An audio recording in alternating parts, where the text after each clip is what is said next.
All right, welcome to the webinar on emotional intelligence. I'm Bill Benjamin. And first of all, I'm really excited to be in person with all of you on November 3rd in Richardson. We'll be doing our new program called Performing Under Pressure. And the purpose of today's webinar is that our foundational work in emotional intelligence, a number of the people that will be at that session will have attended the program. So we wanted to take an opportunity to bring all of you up to speed on what some of the foundational concepts of emotional intelligence are, as well as leave you with some real learning around the topic. In terms of the key takeaways or the webinar objectives for today, one is I hope you walk away having recognized the power of managing emotions and how they can impact your behavior and your team's performance and ultimately your leadership. We're going to get into some of the brain science of emotions that drive behavior. You'll learn a bit more about me when we meet in person, but I'm not the soft and squishy type. So this is more of a research-based, scientific look at how emotions can affect our performance. You're going to learn a strategy that you can use to manage your emotions when you're under pressure. And finally, I'm going to introduce a model, an approach on how you can connect to the emotions of others and leverage that as you are influencing, leading, managing, and driving change in your organization. And by the way, I am going to encourage, if at any point in time you have a question, you can either zip it over in the chat, but I may not see that, so just feel free to unmute yourself and interrupt. That's acceptable procedure here on our webinar. Okay, so with that, I would like to start a discussion, and I want to just ask you, if you think of what's in front of you right now, what's on your plate, what are some pressure moments and situations that you're currently experiencing in your role? It could be a big project that you're responsible for. It could be a deadline you have to meet. This could be a challenging relationship. It could be having to conduct a webinar where you're going to be on video and you're hoping to engage people and have them speak up on, during the process. So if I could, maybe have someone take themselves off mute and just share a pressure moment or situation you're currently facing.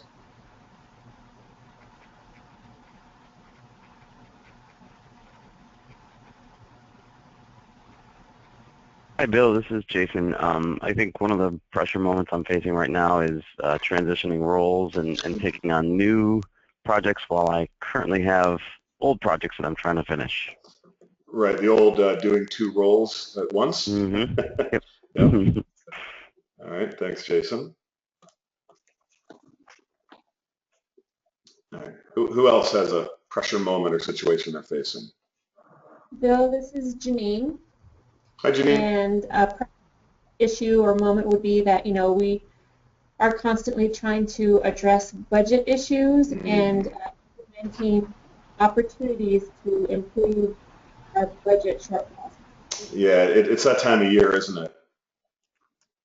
And is it both sort of the Q4 trying to make the year look good, but then also planning for next year? Both, yes. Yeah. By the way, on a much smaller scale, our company is going through a budgeting process right now, so we have the same thing going on. All right, let's take one more example.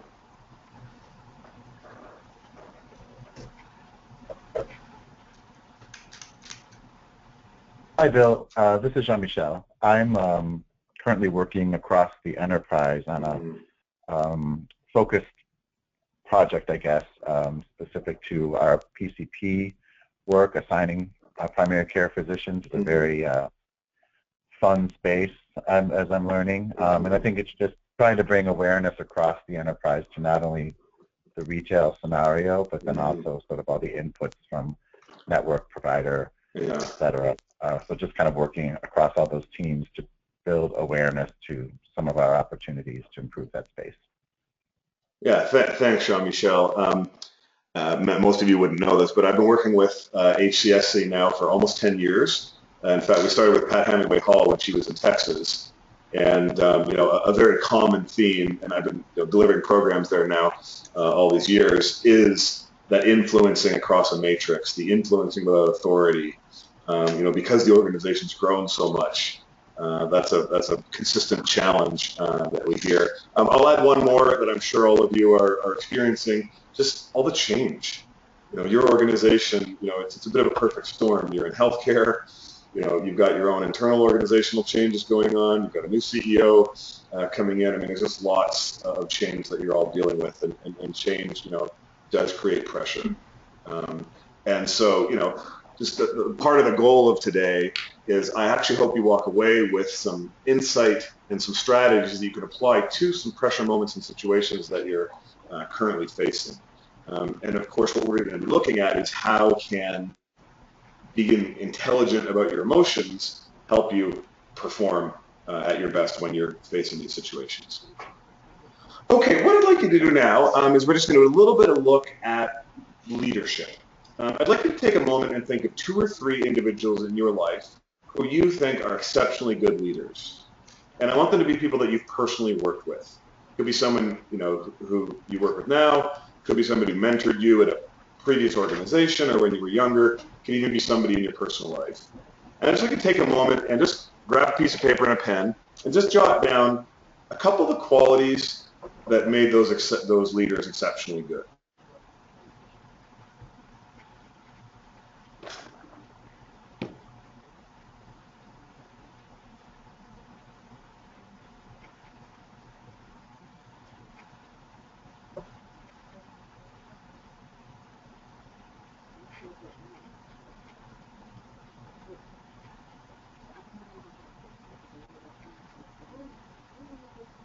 All right, so hopefully you've got a couple of qualities and characteristics written down. What I'd like everyone to do is now we're going to go over to the chat area, which is in your kind of that right-hand dashboard, and down at the bottom, if you can just type in a couple of the qualities and characteristics that you wrote down for your exceptionally good leaders. Janine writes accessible.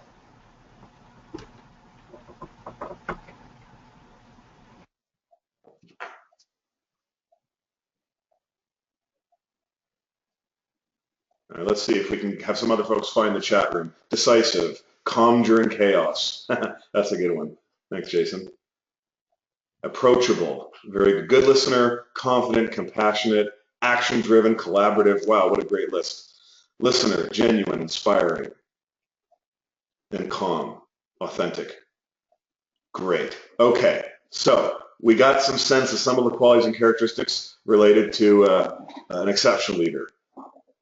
Now what I'd like you to do is think of 2 or 3 exceptionally poor leaders that you've experienced. And we've all experienced poor leaders in our life. And the same thing, identify some qualities that made them poor leaders and then share those in the chat room.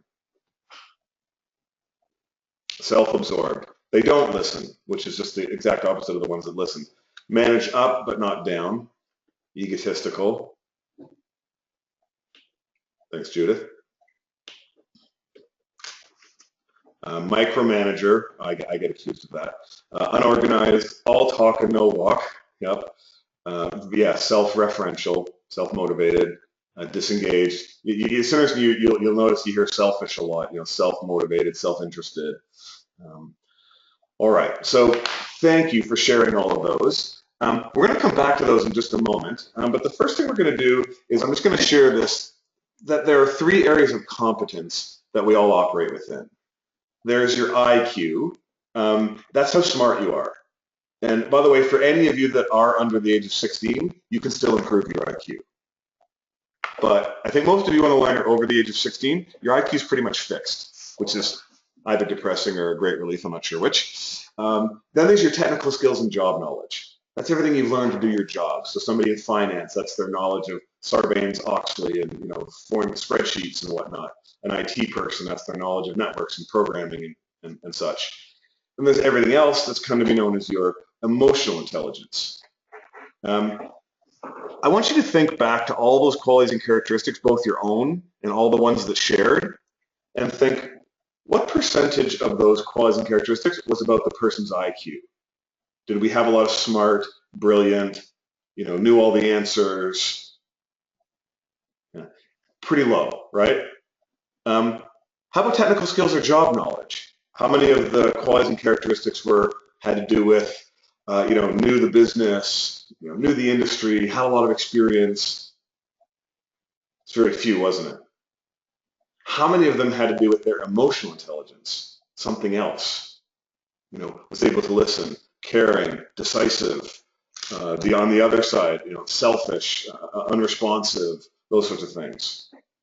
Well, what hopefully you've recognized is that in your own personal experience and the experience of the others here on the line, what makes a leader either exceptional or poor to you has very little to do with their IQ and technical skills. It has almost everything to do with their emotional intelligence. And the good news is there's actually research to back that up. So Harvard Business School did the seminal research study on emotional intelligence, where they took medical, business, and law school graduates and measured them in these same 3 areas of competence. And they found that IQ and technical skills were very poor predictors of success. And these were doctors, businessmen and women, and lawyers. Now, it's not that IQ and technical skills weren't important. They were termed threshold competencies. You have to have a certain amount of IQ and technical skills to do any job. I've delivered this program to your medical doctors. Obviously, they have a high level of threshold. You want your doctor to be high in IQ and technical skills. But in any job that's been studied, once you get over the threshold, getting more IQ and technical skills does not significantly differentiate performance. In the Harvard study, EI, emotional intelligence, counted for twice as much as IQ and technical skills combined in terms of determining who would be successful. So there's actually, there's real research to back up what you just experienced in that, in that exercise where you saw it in yourself. There's real importance and power to this area of our leadership called emotional intelligence. Any questions on either that exercise or the Harvard research that I just shared? Feel free to unmute yourself and ask questions. Nope? Okay. So if emotional intelligence is that important, what exactly is emotional intelligence? Well, we have a model here at IHHP, and for those of you who have nieces or nephews or kids and grandkids, you might recognize the model. It's like a little Fisher-Price toy, and we've intentionally used it because self-awareness is at the foundation.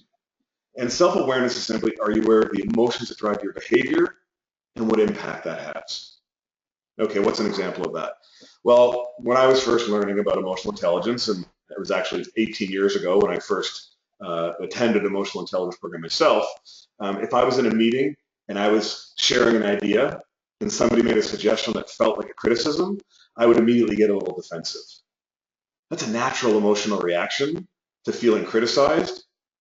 Okay, does that get me on that person's poor leader list or exceptional leader list? Well, that defensive reaction is going to get me on their poor leader list, of course. So we have to be aware that we have these emotional responses so that we can then step in and manage them, right? In that moment, right, when we're feeling the pressure of the new project, or we're frustrated about the budget, or the person, in the matrix isn't really listening, can we manage ourselves so that we can step in skillfully and then connect? Really, connect to what are the emotions that drive other people's behaviors. What might be going on for them, engage them. Finally, all of that culminates in what we call personal leadership, where we do some of the tough things we have to do as leaders. Take a meaningful risk, have a difficult conversation, give somebody performance feedback, manage up. But we'll be more successful at all those things if we've done the bottom 3. So for the session today, we're kind of going to flow through this model and give you a little bit of learning at each of these steps. But just know that the self-awareness is absolutely the key. Okay, and again, I'm going to encourage you, if there's questions, either throw it into the chat or go ahead and unmute yourself and ask a question. All right, so I promised that there would be a little bit of brain science, that as we talk about managing emotions, it isn't just some sort of soft and squishy, let's be nice to everyone and get everyone to like us, that there's real brain science to it. And you all have 2 systems in your brain. There's your complex thinking brain, your cognitive brain, and then there's your emotional feeling brain, which is actually that small almond-sized part, the little red piece. So just quickly on the neocortex, your complex thinking brain, that's where your IQ resides. It's also where you have working memory. And working memory is when you hold your thoughts. And when you're calm, you can hold many thoughts. Someone can say something to you, you can access something from long-term memory, you can see a number of options, you can think about what's going on for the other person and form a response. The cognitive part of our brain, the neocortex, it thinks, reflects. It makes decisions, it strategizes, prioritizes, it sees the big picture, the enterprise, plan. That's where our best thinking happens. Okay, we're going to come back to the complex thinking brain. The other part of the brain is your emotional or feeling brain, and there's that small almond-sized part of the brain called the amygdala. And this is your survival, fight or flight center. So any sense of being threatened is processed in the amygdala. And it doesn't think or cognate, it simply reacts. And it reacts based on emotional memory. So in other words, if I'm in a meeting with someone who's criticized me 3 times in previous meetings, I'm going to be much more likely to react if they say something than somebody who's been very supportive of me and has acknowledged me in the previous 3 meetings. It remembers. It has a negativity bias. And here's the real key. This emotional system acts 100 times faster than your neocortex. And it doesn't differentiate between real and perceived threats. So let's think about how this system works if you were somewhere where it served you. So let's say you're out in the jungle. And I know you don't spend a lot of time in the jungle, but go with me because it's a good metaphor. You're in the jungle and a tiger jumps out at you. Within 85 milliseconds, incredibly quickly, your amygdala will sense the threat from the tiger and immediately cause a cascade of chemicals. Blood moves to the major muscle groups, your heart rate increases, and your breathing shortens. You're ready for fight or flight. In addition, the amygdala will release chemicals into your brain that reduces your working memory, reduces your ability to think a complex thought. Have you ever heard yourself say, oh, I was so angry I couldn't think straight? Well, that absolutely happens. When that happens, we call it an amygdala hijack, because the amygdala can really hijack your thinking mind and move you toward a default behavior that will make you less skillful. A good example for me, and now we're going to just sort of discuss what does it look like when someone's amygdala has been triggered. Now, if there's literally a tiger jumping out, you might see a strong emotional response. But what we tend to see in business are not quite as strong. And sometimes we see the strong emotional responses, but sometimes we might see something like this. That little defensive behavior I described. That's my amygdala defending me. Or I'm in a meeting and somebody's taking a long time to explain something and I got a million things to do, so I start interrupting them. Oh, great. Well, does that get me on their poor exceptional leader list? Well, interrupting gets me on their poor leader list. But I'm having a little emotional response.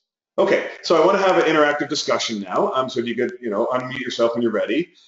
How do you know, what does it look like when someone else's emotional system is triggering? In other words, it's not their best cognitive, their best judgment, decision-making part, it's an emotional reaction. What does that look like?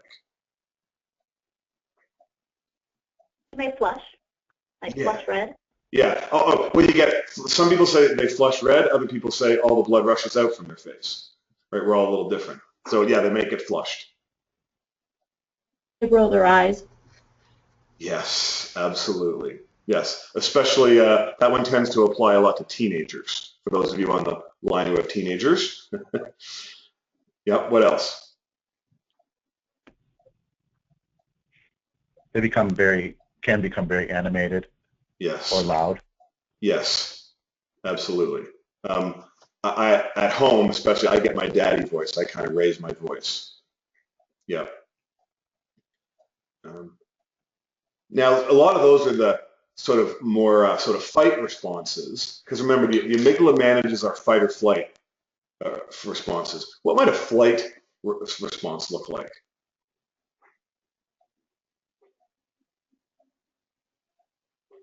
They could lose eye contact with you. Yep. Look down, Yep, absolutely. Yeah, they're literally trying to avoid, because the thing about the amygdala is, even though it's responding to social threats, it's reacting like it's a physical threat. So it is reacting like that's a tiger. Well, maybe if I look away, it'll, attack somebody else. Okay, we got some folks in the chat room. Let me just chat up here for a sec. Oops, I just did that. My apologies. Come back. There we go. Yeah, get up and leave. And by the way, sometimes they physically get up and leave, but sometimes they mentally get up and leave, right? They're in the meeting or they're on the conference call, but they're triggered by something and they're shutting down and they're not really engaging. Or Julie, you've got a great one there. They actually agree even when they don't really. And that's when it gets really subtle, because you can be having a meeting where there's some tension, there's some conflict, and somebody's not saying something, or they're even agreeing. Is that because they do agree? Or is that because they're triggered and they're kind of shutting down and they're just saying what they think needs to be, somebody wants to hear? That's when you get the meeting after the meeting. Okay, so hopefully what you're getting the idea is that these emotional responses at times can be very subtle. And part of our goal as a leader is to be able to pick up on some of those emotional cues. Either we observe, as you say, someone getting a little flushed, maybe they get a little more animated than normal, or they're quieter than normal. They're not stepping in. By the way, in addition to kind of face-to-face or in-person meetings, what other form of communication can you sometimes identify emotional responses? Email, okay? So email, very terse responses, or it's all caps, or it's this long, long explanation that nobody's ever going to read. They're just sitting there, sort of vomiting into their email, right? So even in email, sometimes you get a sense, you know what? This person's having an emotional reaction. That's not their best cognitive thinking. Maybe I need to engage and show up in another way. Okay, so a summary of this idea of an amygdala hijack is first as a physical response. You will feel it in your body first. Your chest might tighten. You'll feel the flushing. In fact, I coached a woman who always said she got red really in her neck area whenever she had a meeting with this one particularly difficult individual. So her strategy was, whenever she had a meeting with that person, she would wear a turtleneck, which is good self-awareness. Then we just needed to work on her emotional management so that she wouldn't get so flushed. Okay, so your body goes on high alert. Then your cognitive brain, cortisol is actually the chemical that floods the neocortex, that decreases your working memory, so you can't think as clearly. By the way, in that moment, you can't be as creative. We default to self-protection. The amygdala is there to protect us. That's why those leaders that were kind of the poor leaders that were low in emotional intelligence, a lot of you wrote things like self-interested, self-protect, because that's exactly the place that people get to. They're going to worry about themselves. And we sometimes become fixated on that perceived threat. You have a difficult meeting with a difficult individual, and for the rest of the day, you're just not quite at your best. If unaddressed, the amygdala will reduce your working memory, will reduce your ability to think your best complex thoughts for up to 18 minutes. That's why a lot of times 20 minutes later is when you think of, here's one. You have a difficult conversation with a partner or spouse, and 20 minutes later, you think of all the good comebacks, right? Because in that moment, you were triggering, you couldn't think clearly, or you're influencing across the organization, somebody senior is challenging your idea, and you're not articulating a great response, and afterwards you think, oh, I should have said this, I should have referred to that study, and so that happens to all of us. The good news is that we can learn some strategies to reduce that 18 minutes. We're not stuck with that 18 minutes. By the way, the chemicals that are released into the body stay there for 3 to 4 hours. That's why you have a difficult interaction in the morning, you still don't feel quite right in the afternoon, your body's on high alert, you're more likely to trigger. That's how a bad day turns into a worse day. Okay, so a big part of becoming an emotionally intelligent leader is to be able to have the self-awareness to know what happens for you when you are emotionally triggered. So again, I've mentioned a couple of mine. I get a little defensive, I can start to interrupt, maybe my voice goes up a little louder. So either by phone or in the chat room, just what are some of your default behaviors? What happens for you? How would other people know when you're emotionally triggered?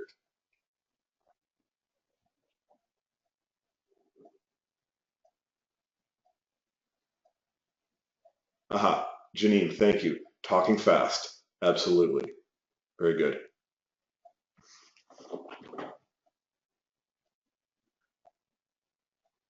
Yep. Shaky voice. My hands will actually shake a little bit. So that can happen. I can be in a meeting and I'll notice my hands shaking a little bit. I'm like, okay, that's my emotional system. Use of filler words, especially for those of us that are professional speakers. Thanks, Kendra. Cut people off and discontinue the conversation. Yeah, again, for an amygdala, the amygdala doesn't differentiate between a physical and a social threat. So cutting a person off is like getting rid of the tiger. Julie, thank you for sharing. Difficulty finishing a sentence. Yeah, because again, we don't have all of our best thinking, so we can't always think clearly.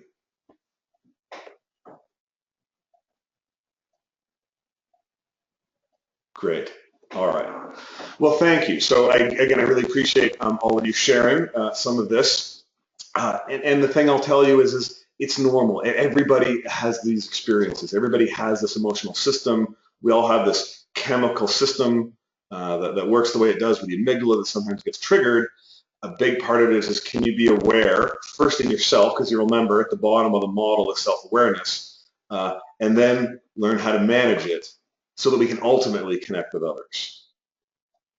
Okay, so in terms of emotional management, we're going to learn a strategy that you can use. So when that amygdala starts to trigger, the chemicals start to get released, you start going to your default behavior, you're either shutting down and leaving or starting to interrupt or whatever it is. But I actually want to ask all of you, and this time I'd like to do it by phone, so unmute yourself. You've all had amygdalas all your life, but I don't think any of you have choked anybody to death yet. So you've learned strategies.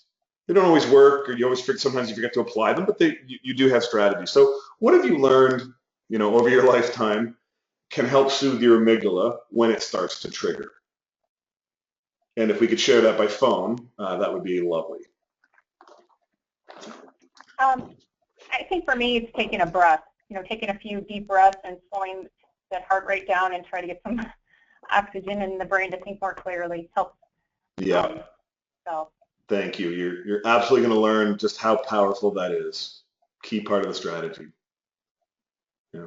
I've found asking more questions, sometimes it buys me a little bit of time to regroup in my brain. And also gives me clarity too if I'm confused. Yeah, absolutely. And it has the other advantage of so if we're a little triggered, it's likely that other people might be triggered because emotions are infectious. Harvard did an interesting study where they would have two people in a room and they had them wired up to measure their galvanic skin response time, so how quickly they would react emotionally. They would have a third person walk in the room in a dominant emotional state, and they would wait to see how long it took the other two people to react emotionally before the third person said anything. So simply that emotional state, that little bit of panic, that little bit of anxiousness, triggered the other people in less than 10 seconds. And the third person didn't have to say anything. Jean-Michel, that's a great example because if you're a little triggered, it's likely other people are triggered. So by asking questions, you get them talking. You actually engage their neocortex. So there's actually a real advantage to asking good probing questions. All right. Did somebody want to add something? Well, one way to possibly manage it is to be prepared or prepare for the fact that you're going to be in that state of mind. Yeah, absolutely. It's actually work we do with Olympic athletes. Because as you can imagine, Olympic athletes get to that moment of tension and pressure, and they may not have time to really manage their emotions in the moment. So we do a lot of preparation, visualization. That's absolutely a key part of. I'm not going to discuss that a lot today, but it's in the book that you'll be getting, and it's absolutely even simple things like one of my triggers is rushing. So I've just learned leave earlier, leave more time. Sometimes you can almost eliminate the trigger or be prepared for it and plan for it and visualize. Absolutely. Okay, what I'm going to share with you now is a strategy that you can use sort of in the moment, either leading into a situation that's high pressure where you might be at risk, of triggering emotionally, or once you felt it, once you started to trigger, you've noticed, your voice is shaking, or you're starting to interrupt, or for me, my hands are shaking. What can you do? Well, the strategy is SOS, stop, oxygenate, and seek information. And we intentionally use the SOS metaphor because it's kind of like, we're sinking, going in a direction we don't want to go to, and we need a life preserver. And what we're really trying to do is get from our emotional system back to our cognitive system. Because as soon as we start to trigger, and remember, the emotional system reacts 100 times faster than our cognitive brain. As soon as we start to trigger, it's that emotional system that's starting to really drive our behavior, our thinking. We're more reactive. We want to shift back into our cognitive thinking, where we have our best decision making, where we can really listen. And by the way, you noticed in the exceptional leader exercise, there was a lot of, for the good leaders, they listened well, and for the bad leaders, they didn't listen well. You all know how important listening is. It's impossible to listen well when you're triggered, because by design, you're focusing on yourself. You can't think clearly. And so it's so powerful to shift away from that emotional reaction to the cognitive reaction, where you can actually listen more skillfully. But the first thing we need to do is stop. And stop is simply about disengaging from the trigger. And it's kind of like a pattern interrupt. And if you're somewhere where you're alone, so let's say at your desk, you get an email that really frustrates you, get up and walk away. Go take a break. By the way, write the email you want to send and put it in the draft folder. Draft folder was designed for emotional intelligence, so get it out. That jerk, don't put him on the to list, just in case. Save that. Go for a walk, get a glass of water, come back, and read that email and go, wow, thank goodness I didn't send that. So when you're in a situation where you can get up and walk away, by the way, if you can go get some exercise, listen to music, pray, whatever, gives you some sense of peace, that's ideal. All right, but there are sometimes situations where you can't get up and walk away. You're on a conference call, you're in a meeting, it's something urgent. Very simple things, like drinking water. Very simple things like writing something down on a piece of paper. Your hands will start to curl. Now, you might not curl up into a full fist. Open your palms. So if I'm in a meeting and again I'm noticing my hands are shaking a little bit, I'll just open my palms and rest them on my legs. So there are a number of things you can do, even if you're in a meeting, to disconnect from the trigger. And again, we're bringing more awareness now away from the emotional system back to the neocortex. And you're noticing and you're stepping back and saying, okay, maybe I don't need to hit send right now, or maybe I don't need to jump in and interrupt in this moment. Or maybe it's the reverse. Maybe you're experiencing the shutdown, you're starting to avoid, and maybe it's, oh, you know what? I think I actually need to step in here and really understand. And now, 6 seconds is the amount of time that it takes for the amygdala to process the stimulus and your neocortex to catch up. So you can pause for 6 seconds in any conversation. If you can take 6 minutes or 6 hours, that's even better. But regardless of how much time, in that time, you want to oxygenate, the intake of a large amount of oxygen. Consciously slowing and deepening your breath pushes back against your emotional system. It's trying to shorten your breath. Also, the intake of a large amount of oxygen not only carbonizes your blood, but gets oxygen back to your brain. So you're really fighting chemistry with chemistry. It actually impairs the chemicals the amygdala released. So let's try it right now. I just want you to stop, take a deep breath, and let it out. If you do nothing else as a result of this hour we're spending together, but the next time you get that email, that jerk says that thing, you're ready to just avoid, you stop and take a deep breath, you'll be amazed at how much of your better self you'll get back. You rise up, you have that need to be right, you're more judgmental when you're triggered, that calms down, you get some of your working memory back, and you start thinking, wow, maybe this person's priorities are different from mine, or maybe their budget concerns are different, or whatever the situation is. Okay, finally, we seek information. And I think with Jean-Pierre, I loved your point about asking questions. What we like to say is, though, ask questions of yourself first. Is this a real or perceived threat? And the reason I mention that question is, remember we said that the amygdala doesn't differentiate between real and perceived threats? So for example, if you were to step on a snake one day and get bitten in the leg and react, and 6 months later you stepped on a hose, your amygdala could react like it's a snake. It's wired to amplify the negative. It's wired to assume the worst. So ask yourself, okay, is this person really trying to criticize me in front of meetings? Are we really not going to meet the deadline because of this one thing? Are we really, like, we tend to amplify the negative. So we really want to see, is this real or perceived threat? Is my reaction helping my goals and my purpose to be a great leader, to mentor people, to build a high-performing team, to influence across the organization? Is what I'm about to do really going to help? How am I showing up? How am I impacting people right now? And is this person feeling heard or understood by me? Because again, if they're triggering a little bit, it's likely that it's partly because they're not feeling heard or understood, which can then lead right into the asking of questions.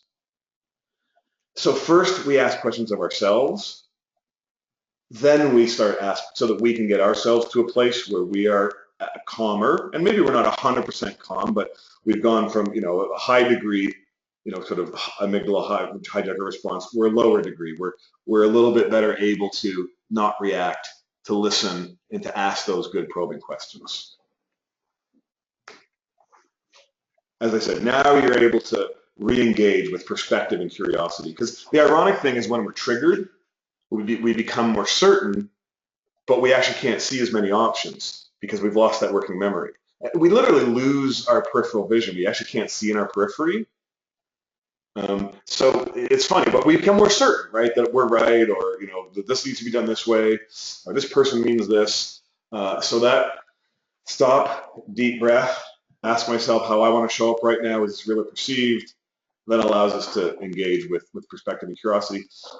And again, it isn't just about being nice to the other person, getting them to like us. It means sometimes we have to step in where it's difficult. We have to give somebody difficult feedback. We have to, address a performance or behavior. We're just going to do it more skillfully if we're not triggered, and we're less likely to avoid it if we're not triggered. Okay, questions on this SOS strategy?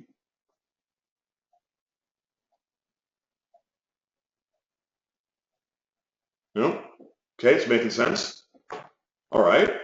So tell me then, and if we could do it by phone, or you can do it by chat, what are some pressure moments, and maybe some of you already identified some, but you may have thought of some more now that we've been discussing it, where you can apply the SOS strategy?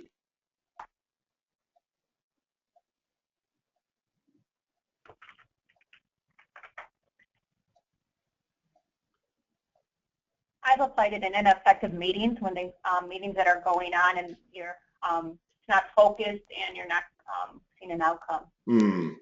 Yeah, that's really strategies has helped. Good. So you've attended the emotional intelligence class previously? No, I haven't. Oh, I thought you said you had applied it. Okay, great. Or you've. No, I thought you said, when did you apply those strategies? So like in meetings, yes. At work, when those situations when they're, the meeting's not necessarily going, or it's going long, and it's a long meeting, to apply some of those breathing techniques have helped me get through. Fantastic. Great. Okay, who else has some examples either where they have or will apply the SOS strategy? I've applied it when I've been giving presentations in the past. That will, especially to leadership, that will tend to sort of hijack me. And so I've had to, I start talking fast and I don't take a breath, so I have to force myself to stop and oxygenate. Absolutely. Yeah, it's just so powerful. And by the way, I mean, speaking public, because that's one of the #1 fears that people have. And by the way, there's a study that actually showed that public speaking is ranked by people as the #1 fear they have over death. Now, I've always thought that if you pointed a gun to someone's head and said, "Get out there and speak, or I'm going to shoot you," they'd get out there and speak. But it's the perception. And remember that the perception is when we are, let's say, we're worried about public. The perception is this won't go well, they won't like it, I'm not good at this. The amygdala doesn't differentiate between real and perceived. So if I think to myself, this won't go well, I'm no good at this, the amygdala says, oh my God, this isn't going to go well, right? It assumes the worst. So what we're actually going to be talking about on November 3rd is how can we check our thinking, our cognitive appraisal? Because what we're saying to ourselves and how we're appraising situations can actually cause the amygdala to trigger because it believes whatever we tell it. So that's also an important element that we'll be talking about in the session in Richardson on the 3rd. Okay, and anyone else have an example of a, and again, if your phone's not working for whatever reason, you can type it in the chat, but anyone else have an example they want to share of where they can apply the SOS? I think I can use it personally, not just in business, in a business setting, more of a personal level with 3 young children, and yeah, I think I can use it probably a little bit more there, at least at this point, and at least try to use it going forward. Lots of breathing, Jason. Yes. Yeah. Lots of breathing, lots of listening, seeking information. Absolutely. It's I mean, that's the beauty of this work. You're all getting the sense it doesn't just apply in business. I mean, it so does, and it also helps us in our personal lives. And in some ways, it's even, you know, we often get triggered more so emotionally in our personal lives because those relationships are even more important.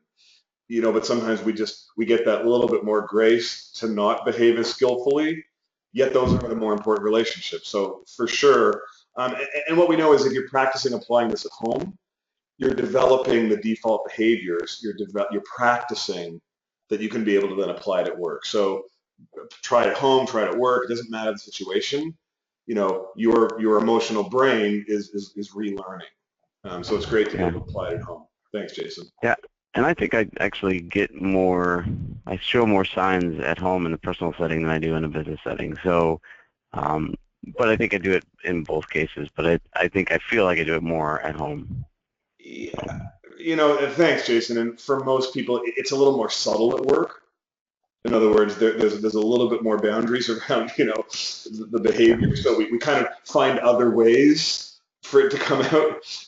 So it's not that it doesn't apply at work. It's just sometimes it's a bit more obvious and not as effective at home. You know, by the way, other people sometimes say the opposite. They're like, oh, no, I'm really good at home, but I get so frustrated at work. So you just never know. All right.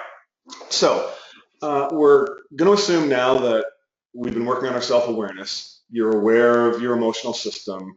Those chemicals that sometimes can get you triggered, you know, you lose a little working memory, lead you some default behaviors that are not so skillful, that kind of, you know, get you ending up on someone's poor leader list. You've applied your SOS. You're managing. You've sought information first from yourself about how you want to show up. Now you're in a place where you can seek information. You've got more of your working memory. You're in a more place of curiosity where you want to learn more. We have a model of emotional connection called building bridges. It goes like this. In any situation, you know, particularly where there's any kind of tension, conflict, disagreement, you're wanting to influence someone, you're giving performance feedback, you know, whatever the situation is, there's 2 sides to the bridge. There's our side and our perspective, and there's their side. Now, on our side are all of our beliefs, concerns, experiences, emotional needs. Right? That's all the stuff we carry into any situation. So what do you think's on the other side of the bridge? What's on their side? How are they, if you were to look from their side, how would they be seeing it? Well, most of you are probably thinking, it's the same stuff. And you're right. It's exactly the same stuff. They have amygdalas. They have emotional needs. They have concerns. They have past experiences. Here's the real key. Most people, when they go to engage, coach, influence, lead, even manage up, they try to build a bridge from their side, their knowledge, their authority, their passion. And if you're pretty good at this, you'll get some people to jump from the other side of the bridge. But at some point in time, there's somebody on that other side of the bridge kind of looking down going, you know, the last time Bill asked me to jump, you know, he criticized me in a meeting, then he didn't return my calls, and then he didn't, you know what, I'm not moving. I'm not changing for him. I'm not helping out there. what I've learned great leaders, great influencers can do is get off their side of the bridge, which is often the hardest part because we're busy, we're going through our day, and we've told them 3 times, and that's where we stop and take our deep breath. And we metaphorically walk over to the other side of the bridge and try to look at it from their perspective. What assumptions might they be making? What are some of their concerns? What are their priorities? What are they, worried about? That's all empathy is. I used to think empathy was something icky and squishy and like therapy conversations. It's not. It's just, can you let go of everything that's on your side of the bridge and for a moment get to the other side of the bridge and think, what's happening for them? Now, you don't have to like the person to do this. It helps if you like the person, but this isn't about liking someone. We all have business relationships with people that we would never choose to go to dinner with. However, we need to be in those relationships with. So can we suspend all of our judgment and all of that toxicity or whatever's there and actually think of them as a human being on the other side of the bridge and think, wow, what's going on for them? And by the way, even in our good relationships, sometimes we miss this stuff. Sometimes we're so busy over here on our side of the bridge, right, that we even miss what's on the other side of the bridge in our key relationships. So some of you might be thinking, gosh, that sounds like a good idea, right? We should get off our side of the bridge and connect with the other side of the bridge. So why do you think sometimes we don't do this more often? What would get in the way of being able to get to someone's side, the other side of the bridge, and see things from their perspective? What do you think? Loss of control. You don't have any control anymore. Yeah. Yep. Loss of control. What else?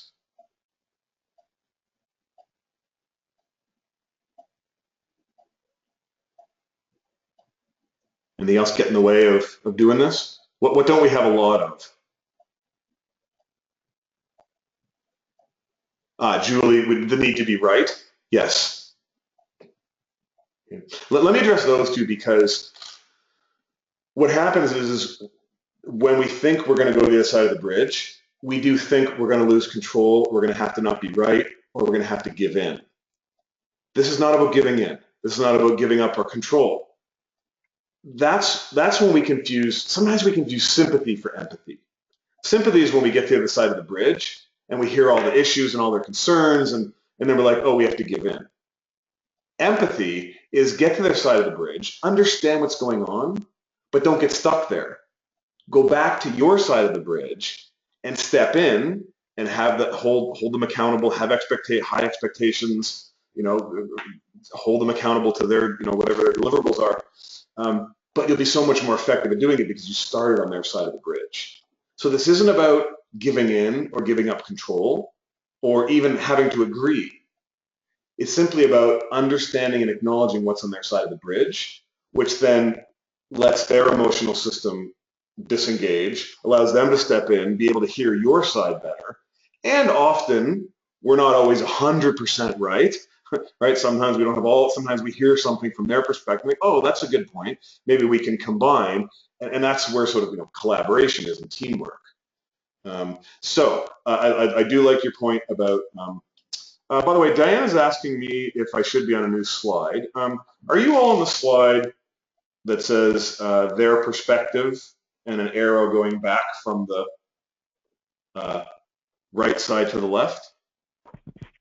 I'm still on the discussion about the amygdala. Oh my gosh, I am so sorry. Okay, why is that happening then? Oh, I am so sorry. Okay, I don't know how the heck you guys were following along then. You guys did really well following along. Okay, all right. So let me just do this again as a summary of this concept. Okay, is it moving forward now? Yeah. Oh, I am so sorry. Oh gosh, okay. So there's two sides to a bridge. There's an understanding gap typically in the middle. As I was saying, on our side, our needs, concerns, and of course what's on their side are the same things. And I was suggesting that most of us, especially when we're busy and we're not really thinking, we're just going along and sending emails and giving directions in meetings, we're influencing and leading from our side of the bridge. the goal here is to, sort of let go of our side of the bridge, metaphorically come over and build the bridge from their side. And I apologize that I didn't, the slides were going forward for me. I don't know how that happened, but so hopefully you're getting the idea that one of your goals in terms of how you connect with people is to start on their side of the bridge. And part of the reason we get stuck on our side is because we get emotional. We feel that need to be right. We feel like we might give up control. We feel like, we're going to have to give in, but we don't. We just have to let go, build the bridge from their side, then come back to our side and step in. Okay, so just very quick discussion and then we're ready to close. What might be on someone else's side of the bridge that could cause them to get stuck? In other words, they're resisting. They're not holding themselves accountable. They're not agreeing with what's clearly your correct point of view. What kind of goes on for people? What are some of the emotional needs that might not be met that might cause somebody to get stuck, to resist on their side of the bridge?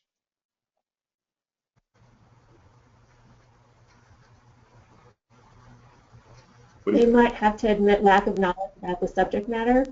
Yeah, they might have to feel not competent for a moment. Stephanie's saying that they're not understanding something. So they're protecting, they think they're going to look bad. So they're protecting their status, their competence. Right. So a good example of that, how do you address that? Well, you let them know that you don't expect them to be the expert in this area, or nobody is, and you don't have all the answers, so it's okay if they don't have all the answers. So you sort of address that emotional need that's causing them to get stuck, and then they can open up. What else might cause someone from their side of the bridge to get stuck? Some other emotional need that they might have.